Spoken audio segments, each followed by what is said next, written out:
তো hello guys, আপনাদেরকে আমি বলেছিলাম যে রবিবারের দিন আমি দাওয়াত খেতে যাব এক জায়গায়। তো আমি এই যে আমার ভাবির বাড়ি দাওয়াত খেতে আসছিলাম। তো দাওয়াত খাওয়া শেষে এই যে একটা ব্লগ বানানোর চেষ্টা করলাম, তো ব্লগ বানাইছি। তো আপনারা এই ব্লগটা শুরু থেকে শেষ পর্যন্ত অবশ্যই দেখবেন। এই যে আমার ভাবির বাড়ি, আর যে এটা দেখেন আমার ভাগ্না। হ্যাঁ, সে আবার অনেক ফোগলা বুঝছেন, আপনারা মজা নিয়ে না।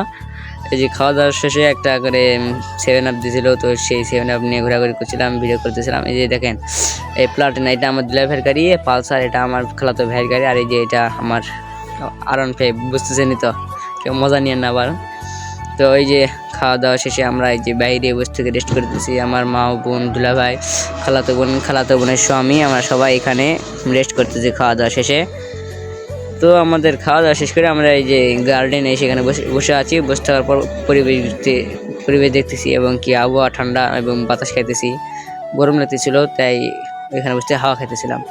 তো বাড়ির পাশে একটা পুকুরও আছে, মাশাআল্লাহ অনেক সুন্দর। তারপর এই যে ভিডিও করার চেষ্টা করলাম, আমি এখানে ভিডিও করতেছি, ভিডিও করে আপনাদেরকে দেখার সুযোগ করে দিতেছি, আপনারা দেখেন। তো এই যে খাওয়া দাওয়া শেষে 7 আপ দিয়েছিল, সেটা আমি খাইতেছি। খাওয়ার ভিডিওটা আমি করে ফেললাম, আপনারা কিছু মনে করেন না। তো আজকে ভিডিওটা বেশি বড় করব না। ভিডিও এই যে আমার খাওয়া দাওয়া শেষ করে প্রাণাম বা 7 আপ খাচ্ছি। ব্রাজিল সাপোর্টাররা আবার রাগ করেন না। তো আমি আবার ব্রাজিল সাপোর্টারকে বাস দেওয়ার জন্য এটা করিনি। তো খাওয়া দাওয়া শেষে বাড়ির পিছনে দেখলাম একটা অনেক সুন্দর একটা ফুলের গাছ। তো সেই ফুলের গাছটা আপনাদেরকে দেখার সুযোগ করে দিলাম, আপনারা দেখেন। এই যে এটা দেখেন মোরগ ফুলের গাছ। তো আর ভিডিওটা বেশি বড় করি না, এখানেই। আল্লাহ হাফেজ।